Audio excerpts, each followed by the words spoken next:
थोड़ा अपनी कमाई की भी ख्याल रखो, बाप की कमाई को बर्बाद ना करो। एक कोई बहुत बड़ा सेठ था, वो बहुत पैसे कमाता था, उसका बेटा पैसे उड़ाता रहता था। कितने घरों में ऐसी घटना हो रही, बाप कमाता बेटा उड़ाता है। घर में एक कमाने वाले दें आठ को खाना, छोटे बड़े मजे में मध्यम श्रेणी का दुख पाना। तो पैसा कमाता बाप बहुत परेशान हो गया कि एक ही बेटा है, उड़ाता बहुत है। रोज 2000 100,000 खर्च कर देता था। बाप को एक दिन गुस्सा आ गई, जोश आ गया, खरोश आ गया। उसने कहा रुक, अपने हाथ से कमा करके लाओ आज शाम तक 100 रुपये, अन्यथा इस घर में तुम्हारी नो एंट्री है, अलग रहो जाकर। बेटे को थोड़ा चिंता हुई कि मेरे पिताजी इतना कड़क तो कभी नहीं हुए, कैसे कड़क हो गए। सोच विचार किया और बहन से 100 रुपये मांग लाया, पिताजी को दे दिया। तो पिताजी ने कहा कि इसको जाओ, सामने कुआं है उसमें फेंक दो जाकर। तो उसने कुआं में फेंक दिया। दूसरे दिन पिता ने कहा 100 रुपये आज फिर लाना पड़ेगा, तभी घर में भोजन मिलेगा, रात सो सकोगे, नहीं सोने नहीं दूंगा। तो फिर वो लड़का गया, अपनी माँ से 100 रुपये मांग लाया और दे दिया पिताजी को। पिताजी ने कहा इसको कुआं में फेंक दो, फेंक दिया। तो बाप ने सोचा ये 10 मिनट में कमा के कहाँ से ले आता है। तो पूछा तू लाता कहाँ से है? बोले फर्स्ट दिन बहन से लिया था और सेकंड दिन माँ से लिया था। तो सेठ ने अपनी पत्नी से कहा कि तेरे को रुपया देना है, तू भी निकल जा घर से बाहर। और बेटी से कहा तू भी अगर इसको पैसा देगी तो भी बाहर निकल जा, यहाँ रह नहीं सकती। ऐसे ढंग से डांटा।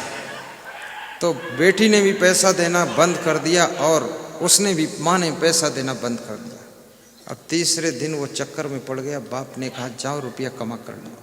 तो उसने बहुत मेहनत किया, बहुत मेहनत किया, तो 50 रुपये कमा कर लाया और पिताजी को दिया।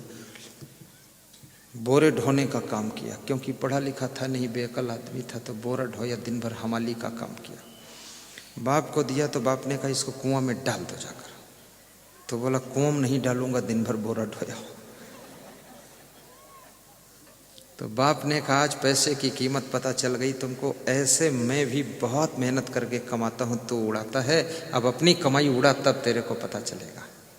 याद रखना, माँ बाप की कमाई को उड़ाना मत, फिजूल में खर्च मत करना, बर्बाद मत करना। एक एक रुपया जोड़ जोड़ करके तुम्हारी जिंदगी के लिए रखा है। उस पैसे को बीड़ी, सिगरेट, गांजा, चरस, तंबाकू, अफीम, गुटखा और दारू पीने में बर्बाद मत कीजिए। माँ बाप की कमाई से उनके लिए अच्छा कमरा बना दीजिए, अच्छा लेट बाथ बना दीजिए, उनके लिए अच्छा बेड डालिए, उनके लिए अच्छा कूलर और एयर कंडीशन लगा दीजिए, उनके लिए अच्छी कार ले आइए। याद रखना, शराब मत पियो। अगर खर्च करना है पैसा तो कार खरीदो, अच्छा मकान बनाओ और मुझे भुला करके कौशल कुमार साहू, उमा साहू जैसे सत्संग कराओ, तो जीवन धन्य हो जाएगा। गलत काम के लिए पैसा खर्च करना हो तो कंजूस बन जाइए, मक्खी चूस बन जाइए, कौड़ी मत खर्च कीजिए। लेकिन अच्छे काम के लिए पैसा खर्च करना हो तो दानवीर कर्ण बन जाइए, दानवीर भामाशाह बन जाइए, दानवीर राजा मौरध्वज बन जाइए। दिल खोल करके दान कीजिए। अभी यहाँ इतने लोग आए हैं, इसमें बहुत से लोग तंबाकू भी खाते हैं, पान भी खाते हैं, बहुत से लोग बीड़ी भी पीते हैं, बहुत सी महिलाएं भी बीड़ी पीती है, बहुत हिम्मत वाली है महिला। फिर इंटीरियल क्षेत्र है, यहाँ की महिलाएं तो ज़्यादातर बीड़ी पीती है, पर मेरे सामने नहीं पीती है। इसलिए नहीं पीती है कि गुरुजी जान ना पाए पी लो बीड़ी। लेकिन महिलाओं से मैं कहूँगा ये बीड़ी छोड़ो, ये तम्बाकू खाना छोड़ो। पुरुषों से भी कहूँगा ये अफीम, ये पुड़िया, ये गुटखा, ये तंबाकू खाना छोड़िए, शराब पीना छोड़िए और पैसे की बचत कीजिए, दांतों को चमकाइए और हंसिए तो आपके दांत मोती जैसे चमकने चाहिए। और गला भी आवाज़ कीजिए तो सुरीला गला निकलना चाहिए, कोयल का कंठ निकलना चाहिए। ऐसा वैसा खा पी करके ये सब गला को ऐसा भदभदा बनाया है, जैसे जब गाते हो तो लगता है कोई भैंस बोल रही है, क्या आवाज़ है। कोयल से सुरीली आवाज़ होनी चाहिए। कचड़ा पचड़ा लफड़ा क्यों खा कर बैठे हो? कभी मत खाइए इसको और पैसे बचाइए, उस पैसे से सत्संग कराइए। कहीं दान देने का नंबर आ जाए, प्रयागराज कुंभ मेला हो रहा है, अगर इतने लोग बैठे हैं 10-20 रुपये भी दान करें तो कम से कम ये 3000-4000 लोग हैं, तो 20 रुपये करो तो 4000 से गुणा करो, कितना आएगा? गणित लगाओ। 4 दूनी 8, कितना हुआ? अरे तुमको मालूम नहीं गणित, जल्दी बोलो। 20 को 4000 से गुणा करो, 20 चक्कू 80 और 3 जीरो बढ़ा दो 80,000 हो गया। 80,000 ये दान आ जाएगा, फटाफट काम हो जाएगा। लेकिन 80 पैसा नहीं आएगा, क्योंकि कंजड़ लोग बैठे हैं। जहाँ दान देना चाहिए वहाँ जेब में हाथ नहीं डालेंगे, और जहाँ दारू पीने का नंबर आएगा वहाँ जेब भी बेचकर दारू पी लेंगे। अच्छे काम में धन खर्च कर दीजिए। जैसे मैं बोलता हूँ, आल थ्रू बोलता हूँ, धारा प्रवाहिक बोलता हूँ, दमदारी से बोलता हूँ, लेकिन कब बोलता हूँ, क्या बोलता हूँ, कहाँ बोलता हूँ। जहाँ जरूरत है वहाँ बोलता हूँ, जो जरूरत वो बोलता हूँ, जैसा चाहिए वैसा बोलता हूँ, और नहीं चाहिए तो नहीं बोलता हूँ, चुप भी हो जाता हूँ। तो बोलना भी चाहिए इंसान को, जहाँ जरूरत है खूब बोलिए, लेकिन जहाँ जरूरत नहीं वहाँ चुप भी रहिए। चुप रहने की शक्ति भी समझ लीजिए, शांत रहने से कितना बड़ा फायदा होता है, मौन रहने से कितना बड़ा प्रॉफिट होता है। माननीय पूर्व प्रधानमंत्री मनमोहन सिंह 10 साल तक मौन रह करके उन्होंने प्रधानमंत्री के पद पर विराजमान रहे, मौन की शक्ति का प्रदर्शन कर दिया कि मौन से भी प्रधानमंत्री बना जा सकता है। उनसे किसी ने कहा कुछ तो बोलो, बोले कुछ भी बोलूंगा तुरंत उतार दिया जाऊंगा, और कुछ नहीं बोलूंगा तो सब कुछ मैं रहूंगा। बोलना ही नहीं है। लेकिन बोलने से भी कितना फायदा होता, बोलने की शक्ति अगर संभल कर बोलना आता है तो बोलना अगर संभल कर आ गया तो मौन से ज्यादा वाणी का महत्व होता है। वर्तमान के प्रधानमंत्री नरेंद्र मोदी माननीय साहब बोल बोल कर एक एक दिन में 8-8 मीटिंग, 8-8 भाषण कर करके एक ही बार में छक्का मार करके दिल्ली के दिल में बैठ गया जाकर के। ये बोलने की ताकत को भी समझो। जहां जरूरत पड़े तो मनमोहन बन करके मौन साध लेना, और जहां जरूरत पड़े तो मोदी बन करके डंका बजा करके भाषण भी कर देना। इस तरह से होना चाहिए। लेकिन तुमको ये तौल नहीं पाते हो कहाँ बोलना चाहिए, कहाँ मौन रहना चाहिए। घर में जब जाओ तो वहाँ मौन रहो, श्रोता बन करके रहो। तुम्हारी वाइफ बोले तुम सुनते रहो और कहते रहो जी साहेब, जी साहेब, जी साहेब। तो पत्नी बोली समझ में आ गया, बोले सब समझ में आ गया साहेब। तो वहाँ ना बोलने से सफलता मिलेगी। वहाँ ज्यादा बोलोगे तो फिर तर्क वितर्क होगा, कुतर्क होगा, झगड़ा होगा। क्योंकि तुम्हारी वाइफ इस इंतजार में रहती मेरी बात भी कोई सुनने वाला होना चाहिए। क्योंकि सासू तो सुनती नहीं है, क्योंकि सासू तो बहुत बड़ी स्पीकर है, वो तो लोकसभा की स्पीकर है। वो तो इतना बोलती है कि पड़ोसी के कान तात हो गए हैं। अब सासू सुनना नहीं चाहती और ससुर तो बिल्कुल बहरा हो चुका, सुनता ही नहीं। और पति देव घर में आते अपना भाषण शुरू करते हैं, तो ये पत्नी देवी किसको सुनाए। तो तुम इनकी बात को सुन लिया करो। और कितने नेता लोगों की पत्नियों ने ख्याल नहीं किया, तो नेता केवल नाम का पति रह गया, अपनी पत्नी का पति। वो दूसरी पत्नी, तीसरी पत्नी न जाने कहाँ कहाँ फंस के उलझ गया और अपने घर को तबाह कर डाला, बर्बाद कर डाला। इसलिए मैं कहूँगा हर पत्नी को अपने पति की सुरक्षा करनी चाहिए, पति को कंट्रोल रखना चाहिए और पति को कब्जे में रखना चाहिए। क्योंकि ये पतियों का कोई भरोसा नहीं, आता पता लता मिलेगा ढूंढे नहीं, रघुपति राघव राजा राम, पता ना पाऊँ पति राम। ये सब इनको संभाल के रखना पड़ेगा। घर में नौकरानी है तो भी अपने पति और नौकरानी पर ध्यान दीजिए, कहीं नौकरानी और पति की आंख मैच तो नहीं कर रही है। नहीं तो रानी जो है वो परेशानी में पड़ जाएगी और नौकरानी रानी बनकर बैठ जाएगी। ऐसा भी बहुत घरों में हो गया है। इसलिए ज्यादा नौकरानी घर में मत रखिए, नहीं तो तुम्हारा पति खतरे में है। और ये भी मैं कहूँगा नौकर भी ज्यादा घर में मत घुसेड़िए, नहीं तो आपकी रानी भी खतरे में है। क्योंकि संसार में मनुष्य का मन बड़ा चंचल है, इधर उधर फिसल जाता है, भटक जाता है और खतरा हो जाता है। इसलिए बहुत दूर से कुसंग का त्याग करना पड़ता है। आज छत पर मैं था, मेरे पास 4-6 लोग खड़े थे। कोई कुछ अपनी तकलीफ बता रहा था, कुछ बता रहा था। एक महिला गर्दन टेढ़ी किए हुए अपने बेटे के बारे में कह रही थी, नाक में बोल रही थी कुछ। अरे हमने कहा तेरी भाषा में नहीं समझता माता जी, दूर रहो, मैं आशीर्वाद कुछ भी नहीं दूंगा, मेरे से दूर खड़ी हो तुम। बोले क्यों? हमने कहा क्यों म्यों करो मत, क्योंकि हम संत हैं, ब्रह्मचारी हैं, पास में नहीं खड़े हुआ जाता है, दूर रहो तुम। ना रहे बांस ना बजे बांसुरी, लफड़ा पालने की जरूरत क्या है। हम वो साधु नहीं हैं जो सदुनी साथ में रखते हों, या हम वो साधु ऐसे नहीं जी लड़कियों को साथ रखें या गाड़ी में बिठाएं या आश्रम में रखें। हम पचड़े में नहीं फंसते हैं, बिल्कुल बेदाग जिंदगी जीना है। और जितने लोग मुझसे जुड़े हुए डंका बजा कर कह सकें कि हमारे असंग देव साफ निर्मल आदमी। इसलिए मैं लड़कियों को सेल्फी खींचने से मना करता हूँ। सेल्फी वेल्फी मत खींचना, क्योंकि तुम सेल्फी खींचोगी हमारे पास में खड़ी हो जाओगी, या दूर से खींचोगी तो भी साथ में आ जाएगा, तो लोग देखेंगे कहीं व्हाट्सएप कर दिया और डाल दिया फेसबुक पर, अरे असंग साहब इतना लड़कियों को निकट रखते हैं, उसके मुंह के पास मुंह करते हैं, बहुत बेवकूफ़ आदमी है असंग साहब, तो ये बदनामी होगी। इसलिए जो लड़कियां बुद्धिमान हैं, जो स्त्रियां बुद्धिमान हैं, वो गुरु जी के साथ में सेल्फी नहीं लेती। अपने पति के साथ, पिता के साथ बैठ करके साइड में फोटो खिंचवा लीजिए।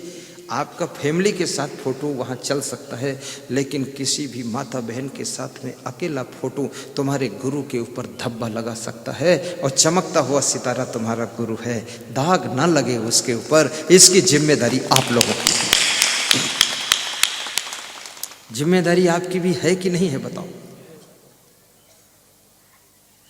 तो ऐसा जीवन होना चाहिए। तो मैं आपको सुना रहा था, रुक्मणी जो है कृष्ण से कहती है कि हमको वहाँ ले चलो जहाँ तुम जाते हो।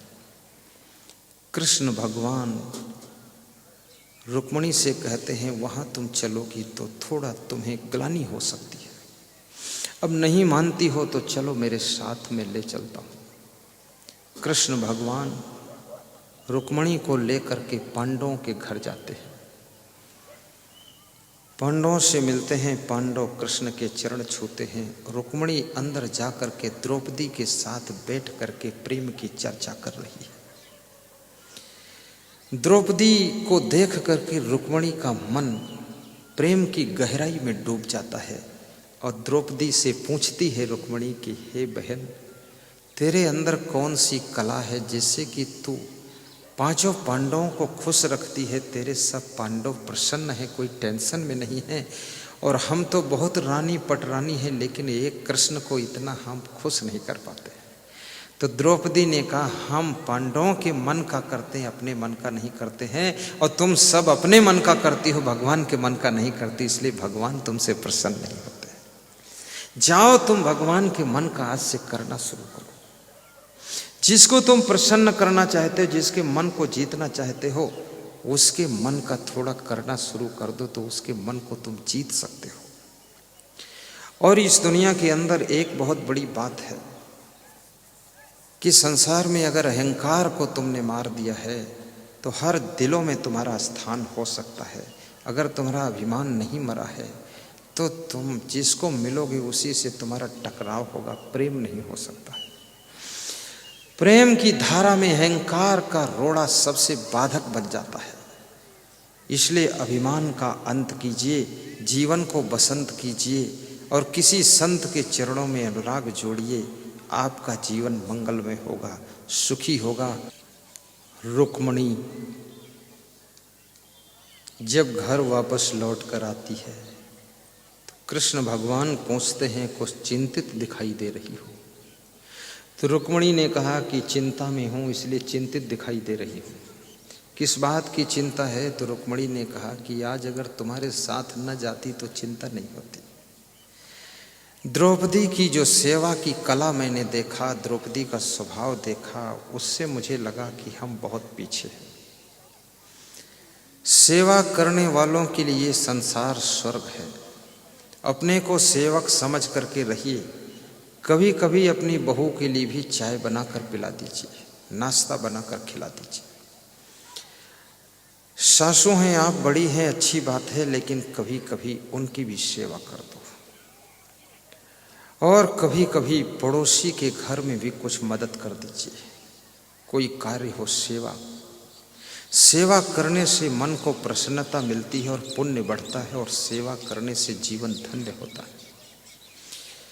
आपके गांव में सत्संग प्रवचन हो रहा हो तो उसमें भी तन से, मन से, धन से, अन्न से समय दान करके सेवा करना चाहिए। जैसे यहाँ पर खिचड़ा बनता है, जिसको हम लोग खिचड़ी कहते हैं उसको यहाँ खिचड़ा कहते हैं। 3 दिनों से खिचड़ा ही बन रहा है और खिचड़ा ही सब खा रहे हैं, और खिचड़ा प्रेम से लोग घर तक ले जा रहे हैं। कुछ लोग उसको घर तक भी पहुँचाते हैं। और इतने अच्छे लोग यहाँ के हैं, प्रथम दिन खिचड़ा बनने में लेट हो गया तो भी सब अनाउंस हो गया, थोड़ा रुक जाना 10 मिनट, तो लोग आधा घंटे खड़े थे कि ऐसे जाने वाला नहीं हूँ, खिचड़ा लेकर ही जाऊँगा। और प्रेम से खिचड़ा लिया सबने। बनाने वाले लोग, परोसने वाले लोग, कंट्रोल करने वाले लोग, दोना देने वाले लोग, धन्य हैं वे लोग जो पारस में मदद करते हैं। महान हैं वे लोग जिन्होंने खिचड़ा बनाया है, देख रेख किया है। और धन्यवाद है हमारे कौशल भैया को जिन्होंने 3 दिन का डिसीजन बहुत अच्छा लिया है खिचड़ा बनवाते। बहुत अच्छा है ये प्रसाद, ये महाप्रसाद है। प्रेम से इसको लेना चाहिए और यदि हो सके तो अपने घर तक भी उसको ले जाइए, बच्चों को 1-1 चम्मच खिलाइए। और यदि हो सके तो आप उसको अपने पड़ोसियों को भी 2 चम्मच दीजिए। ये प्रसाद में बहुत बड़ा प्रभाव होता है। किसी गांव में सत्संग हो रहा था तो 3 आदमी एक ही मोटरसाइकिल पर आए और प्रवचन सुना। एक आदमी तो मोटरसाइकिल पर बैठे बैठे ही सुनता रहा क्योंकि उसकी श्रद्धा कम थी, तो अंदर नहीं आया। और जब प्रसाद बंटने लगा तो बोला, ये लैया मुरमुरा उरमुरा का प्रसाद मैं नहीं लेता। प्रसाद भी नहीं लिया और चल दिया। आगे गाड़ी गई तो गाड़ी फिसल कर गिर पड़ी। तो जिसने प्रसाद नहीं लिया था उसकी टांग टूट गई। जिन्होंने प्रसाद लिया, प्रेम से सुना था, उनको कुछ नहीं हुआ। तो लोगों ने कहा, जब तीनों सत्संग में गए तो तीनों को पुण्य कम क्यों मिला इसको? तो बोले, ये प्रसाद नहीं खाया था, उसका अपमान किया था और साथ में श्रद्धा विहीन होकर के सुन रहा था, इसलिए इसको पुण्य नहीं मिला, पुण्य छीण हो गया। इसलिए सत्संग में जा करके श्रद्धा से प्रवचन सुनना चाहिए और वहाँ जो भी प्रसाद बटे उसको प्रसाद खाना चाहिए। प्रसाद का बहुत बड़ा महत्व होता है। लेकिन अगर धक्का मारकर प्रसाद खाया है तो उसका पुण्य कम हो जाता है। किसी को ढकेल ढकेल कर प्रसाद ले रहे हैं आप, तो खाली वो खिचड़ा रहेगा, उसमें पुण्य नहीं रहेगा। फिर लाइन में लग जाइए, सावधानी से लीजिए, किसी को धक्का मत दीजिए और प्रेम से लीजिए और प्रसाद गिरने भी मत दीजिए और सुरक्षित अपने को रखिए, दूसरों को भी परेशान न कीजिए। और 10 मिनट ज़्यादा समय लग जाएगा तो क्या फर्क पड़ेगा। और माताओं बहनों का तो बहुत आदर और मर्यादा और सम्मान रखना चाहिए। कहीं बस में यात्रा आप कर रहे हैं तो किसी भी माता बहन खड़ी हो तो आप सीट से उठ जाइए, उसको बिठा दीजिए। ट्रेन में यात्रा कर रहे हैं, कोई ऐसी माता बहन आ गई है, आपकी रिजर्व सीट है, तो भी थोड़ा खिसक कर उसको बिठा लीजिए कि आइए बैठ जाइए। माताओं बहनों का आदर हमारी भारतीय संस्कृति में प्राचीन समय से होता चला आया है, लेकिन उसके आदर करने में कपट चालाकी नहीं होनी चाहिए। एक बस जा रही थी इलाहाबाद से, रीवा आ रही थी। उस बस में भीड़ थी तो एक स्त्री खड़ी हुई थी बस में। एक आदमी सीट पर बैठा था, उसको खड़ा देख करके वो उठकर खड़ा हो गया और उस लेडीज से कहा कि श्रीमती जी यहाँ बैठ जाइए। जब वो बैठ गई तो वो जब आदमी खड़ा हुआ सीट से उठकर, वो मुस्करा रहा था। तो तीसरे आदमी ने पूछा, तुम मुस्करा क्यों रहे हो, इतना परोपकार का काम किए हो? बोले, परोपकार तो नहीं है, इस सीट के ऊपर जो बैग रखा है, सूटकेस, वो नीचे गिरने वाला है, तो मैं इसलिए खड़ा हो गया, इसको बिठा दिया कि इसकी खोपड़ी में गिरे, मेरी खोपड़ी में न गिरे। अब ये कोई सेवा सम्मान की बात नहीं, ये तो चालाकी है कि उसकी खोपड़ी पर गिराने के लिए उसको बिठा दिया। इस तरह का भाव नहीं होना चाहिए। उसको सुधार दीजिए, संभाल दीजिए, और जितना तुम्हारा दिल करुणावान रहेगा उतना ज्यादा तुमको शांति मिलेगी।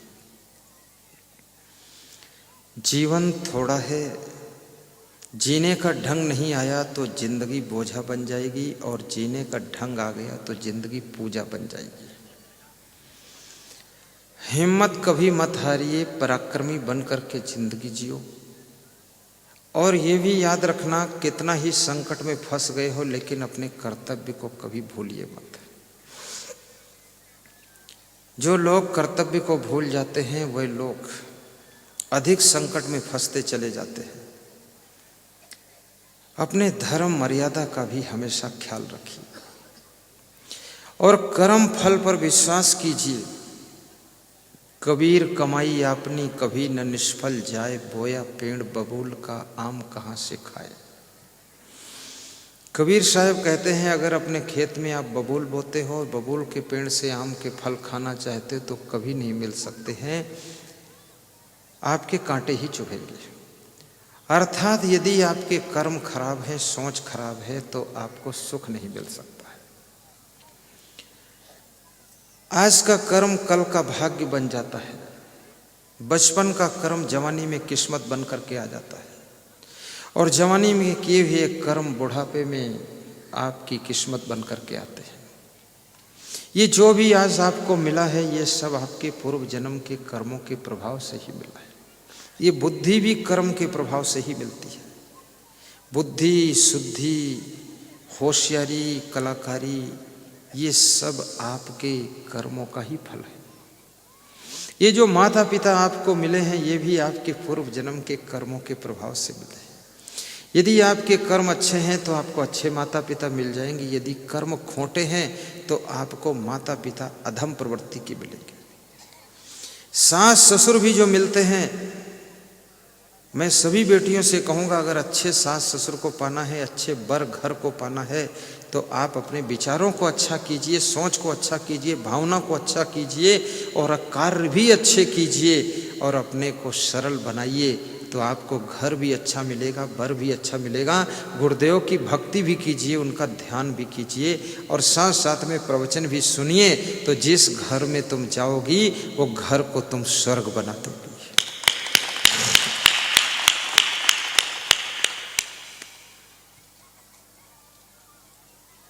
हर इंसान को अच्छी चीज पसंद होती है। तुम चप्पल खरीदते हो, चाहते हो अच्छे खरीदो, गाड़ी भी अच्छी पसंद करते हो, साड़ी अच्छी पसंद करते हो, लाड़ी अच्छी पसंद करते हो, कपड़े अच्छे पसंद करते हो, भोजन अच्छा पसंद करते हो, थाली अच्छी पसंद करते हो, लेकिन गाली अच्छी नहीं पसंद करते। और सब तुमको अच्छा पसंद है, अच्छी पत्नी पसंद करते हो, अच्छे पति को पसंद करते हो, अच्छे सास ससुर हो पसंद कर, लेकिन याद रखना, अगर तुम अच्छा पसंद करते हो, अच्छा ही चाहते हो, तो स्वयं भी अच्छा किया करो, अच्छे बन जाया करो। जब तुम अच्छे हो जाओगे तो तुमको सब अच्छा अच्छा मिलता चला जाएगा। खुद को अच्छा नहीं बना पाओगे तो तुम्हें दुनिया में कुछ अच्छा मिलने वाला नहीं है। खुद को अच्छा बनाइए।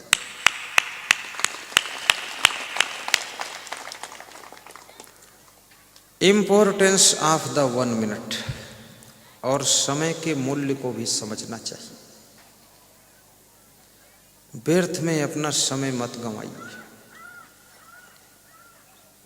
एक दिन एक रात बीतते बीतते 100 साल की जिंदगी निकल जाती है। अपने जिंदगी का भी टाइम टेबल बनाइए कि हमें बहुत कुछ करना है। माता पिता को भी सुख देना है, बच्चों को भी सुख देना है, सबको सहयोग भी करना है। बहुत बड़ा दिल बना करके रखिए। बूढ़ों को भी सहारा दीजिए, उनको भी मदद कीजिए, लेकिन वो भी ईमानदारी से उनकी मदद कीजिए। मैंने एक बहुत अच्छी बात को सुना हूँ कि एक पादरी स्कूल में पढ़ा रहा था, तो उसने अपने बच्चों से कहा, क्लास के बच्चों से, कल एक एक अच्छा काम करके तुम सब आ जाना। बच्चे स्कूल से घर गए, और घर से सवेरे जब स्कूल आ रहे थे, सोच रहे थे कौन सा अच्छा काम करूं। स्कूल पहुंच गए और पादरी ने एक एक करके खड़ा किया कि तुमने कौन सा अच्छा काम किया है। तो एक विद्यार्थी ने कहा कि मैंने एक बुढ़िया को सड़क पार करवाया, एक बुढ़िया को सड़क पार करवा दिया। दूसरे से पूछा, तुमने क्या अच्छा काम किया है? तो उसने कहा, मैंने भी एक बुढ़िया को सड़क पार करवाया है। तीसरे से पूछा, तूने क्या अच्छा काम किया? तो उसने भी कहा, मैंने भी एक बुढ़िया को सड़क पार करवाया है। तो इस पादरी को जरा संदेह हो गया कि इतनी बुढ़िया कहाँ से मिल गई, इस सब ने बुढ़िया को सड़क पार करवाया। चौथे से पूछा, तूने क्या अच्छा काम किया? बोले, मैंने भी बुढ़िया को सड़क पार करवाया। तो पादरी ने कहा, ये तो बताओ इतनी बुढ़िया कहाँ से मिली? बोले, बुढ़िया इतनी नहीं थी, बुढ़िया तो एक ही थी, और वो सड़क पार होना भी नहीं चाहती थी। पर बामुश्किल घसीट कर खींच कर हम सब जुट के उसको इधर से उधर पार करा दिए, क्योंकि आपने कहा था कि कोई अच्छा काम करके आना, तो कुछ और अच्छा मिला नहीं तो हमने बुढ़िया को घसीट के सड़क पार करवा दिया। अब ये कोई सेवा का भाव नहीं कि जबरदस्ती घसीट के बामुश्किल सड़क पार करना। कोई चाहता है पार होना तो उसे पार करवाइए।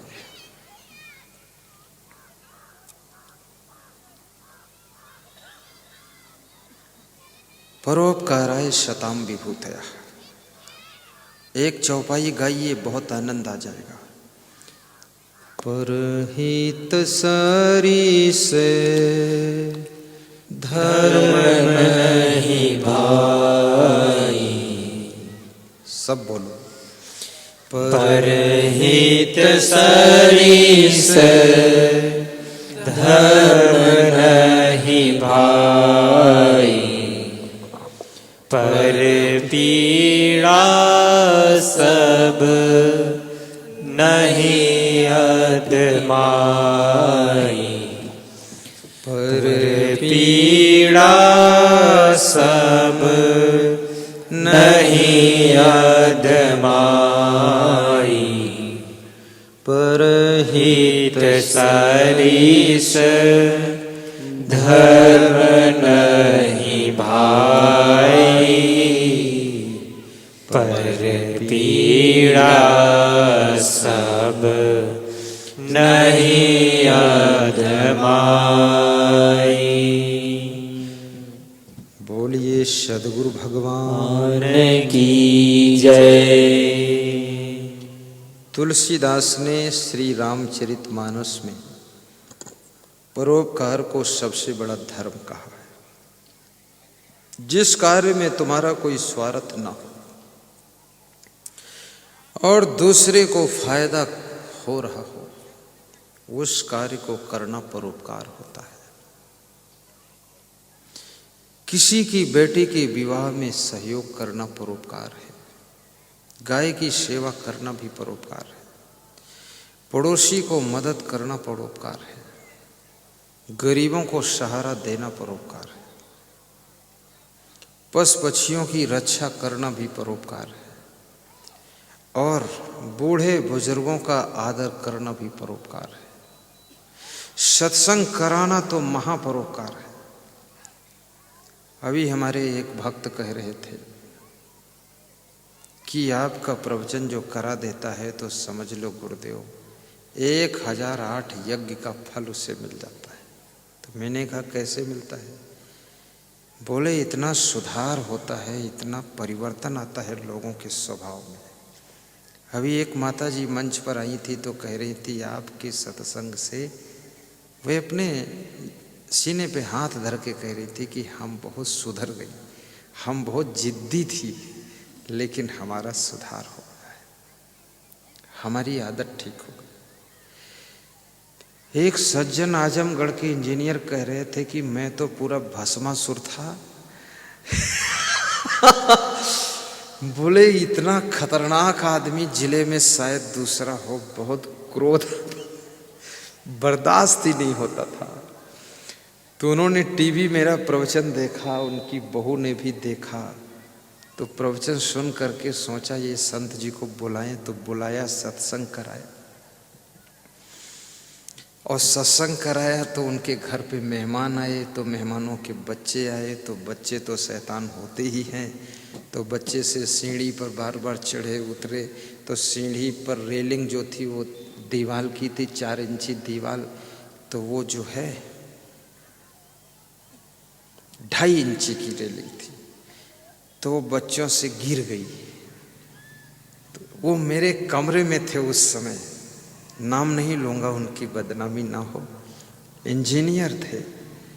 तो बड़े जोर से दरवाज़ा खोलकर जोश में दौड़े।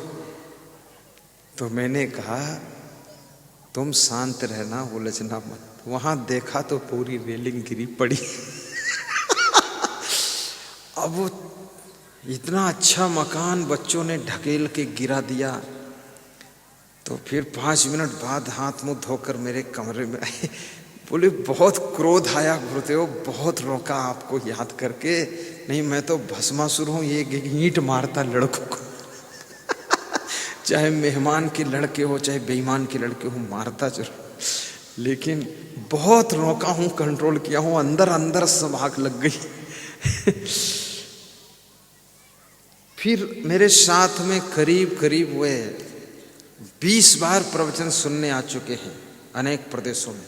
10-10 दिन मेरे साथ रहे तो कह रहे थे अब क्रोध खत्म हो गया, मोह भी खत्म हो गया है, अहंकार भी खत्म हो गया है, लेकिन गुरुदेव थोड़ा कभी कभी झनक आ जाती है। इतना बड़ा परिवर्तन, और आदमी अपने स्वभाव से ही दुखी होता है, और स्वभाव धीरे धीरे आदत में बदल जाता है। स्वभाव आदत पकड़ता है, इस बात को ध्यान रखना।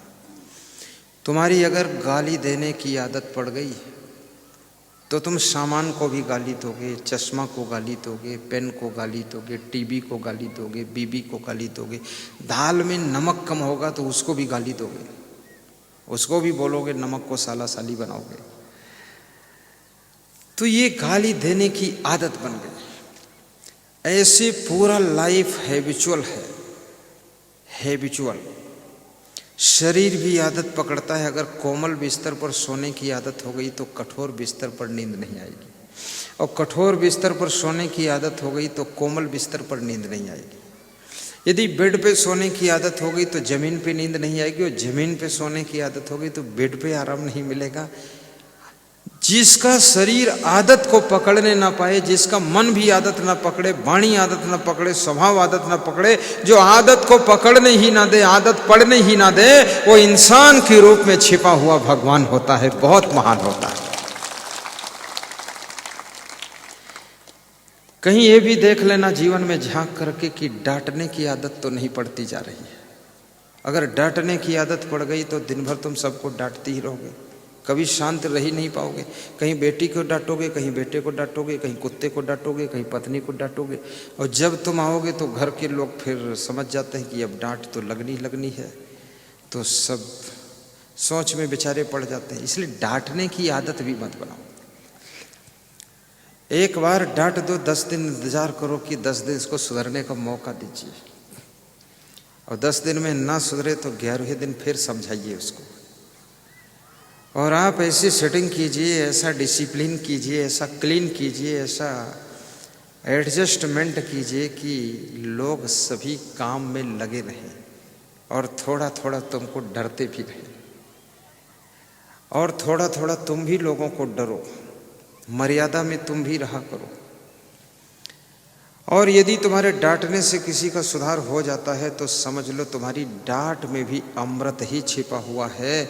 और अगर डांट खा करके तुम्हारा बेटा महान बना है तो बेटे को डबल तुम्हारे पैर छूना चाहिए कि धन्य हो पिताजी, आपकी डांट ना लगती तो आज हम साधारण रह जाते, महान नहीं बन पाते। ये थोड़ा डांट लगना जरूरी है। जिस बोतल में डांट नहीं होती है उसका सिरप बह जाता है, और जिस सिरप में डांट लगी अच्छी तो उसका सिरप सुरक्षित रहता है। इसलिए जिस आदमी पे डांट लग जाती है तो उसके संस्कारों की सिरप सुरक्षित रहती है, और डांट नहीं लग रही है तो संस्कार विहीन तुम हो जाओगे, बोतल खाली रह जाएगी, उसमें बचेगा कुछ नहीं। थोड़ा डर भी रखना चाहिए। माँ को डरो, पिताजी को डरो, बड़े भाई को भी डरो, अपने मामा को भी डरना चाहिए। उदंड मत बनो, ऐसा कभी मत बोलो कौन क्या कर लेगा मेरा, मैं किसी को नहीं समझता हूँ। ये तो कंस और रावण और दुर्योधन ही बोल सकते हैं, कौन क्या कर लेगा। याद नहीं है तुमको कंस का कौन क्या किया था, दुर्योधन का कौन क्या किया था? तुम पढ़ते नहीं महाभारत?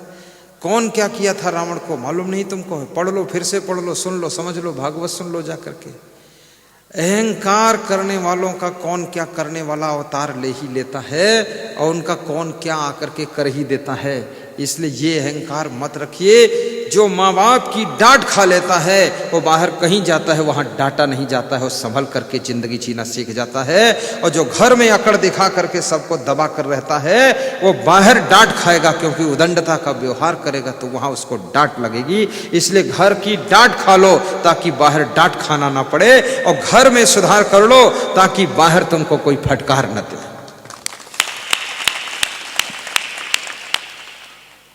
अब सीधे बैठ जाओ और एक गीत गा दो, बड़ा अच्छा गीत है। गुरुजी गुरुजी पुकारा करेंगे, तुम्हारी शरण में गुजारा करेंगे। गुरुजी गुरुजी पुकारा करेंगे, तुम्हारी शरण में गुजारा करेंगे। कौशल साहू को व्यास गादी बुला रही है, उमा साहू को भी व्यास गादी बुला रही है। यहाँ हाथ जोड़कर खड़े हों और गाएं। गुरुजी गुरुजी पुकारा करेंगे, तुम्हारी शरण में गुजारा करेंगे। गुरुजी गुरुजी पुकारा करेंगे, तुम्हारी शरण में गुजारा करेंगे। अब पुरुष अलग गाएं, महिलाएं अलग गाएं, और दोनों का स्वर देखो कैसा है। गाइए, पहले पुरुष गाएंगे फिर बाद को महिलाएं।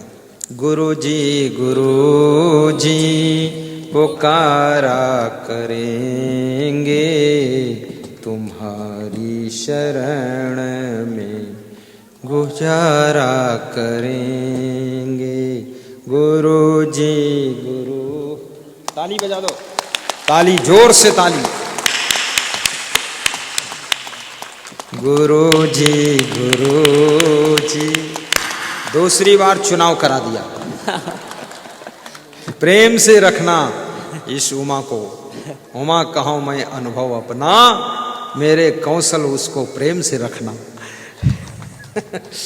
गुरुजी गुरुजी पुकारा करेंगे, तुम्हारी शरण में जोर से गाइए, भाव से हाथ गुजारा करेंगे। पुरुष गाएं। गुरुजी गुरु,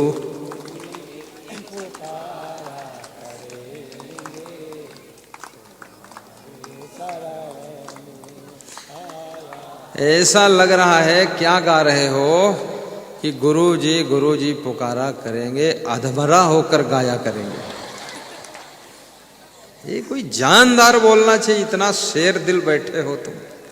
अभी इनको देखना महिलाओं को, अब महिलाएं गाएंगी, ये सुनेंगे, देखना कितना अच्छा गाएंगे। गाइए। गुरुजी गुरुजी पुकारा, लगता है जिंदा है ये।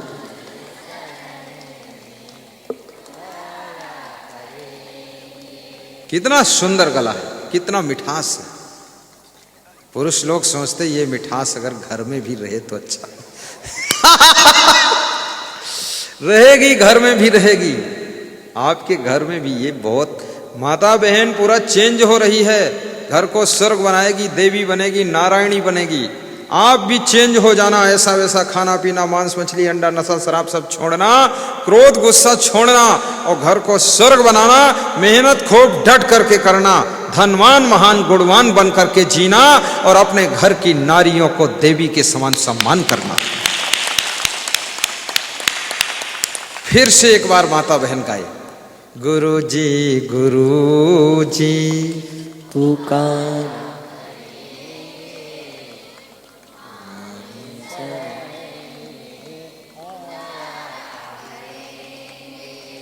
क्या बात, सब पुरुष सुन करके ललचा गए।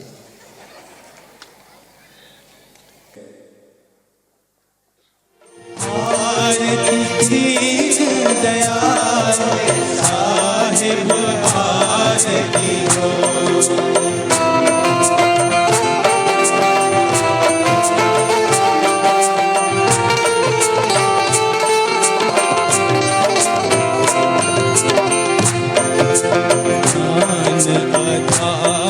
विवेक की बातें ज्ञान आधार विवेक की बातें सूरती ज्योत जहाँ जा साहिब आरती हो।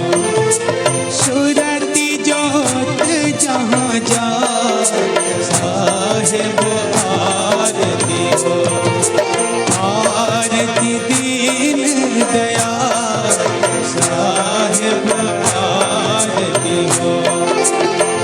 आरती गरीब निवास साहिब आरती हो।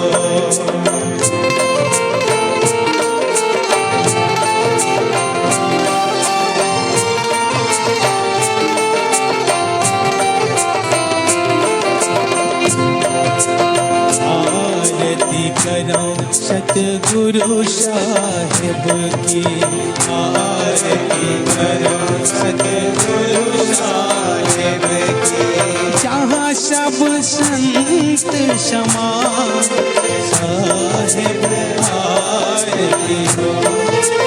जहाँ सब संत समा साहिब आरती हो। आरती दीन दया साहिब आरती हो। आरती गरीब निवास साहिब आरती हो।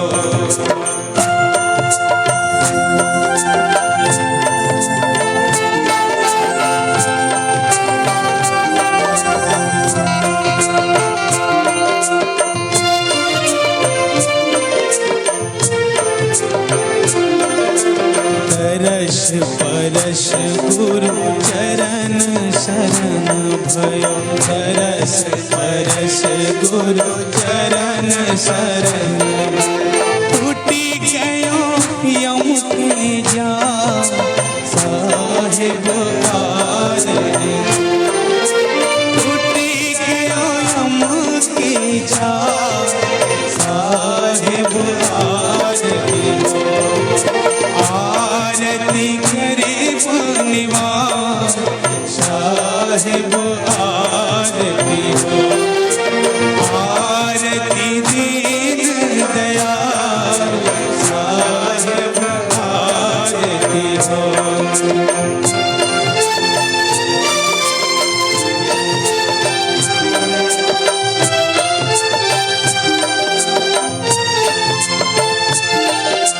साहिब कबीर संतन की कृपा से। साहिब कबीर संतन की कृपा से। भया हो परक परका साहिब आरती हो। भया हो परक परका साहिब आरती हो।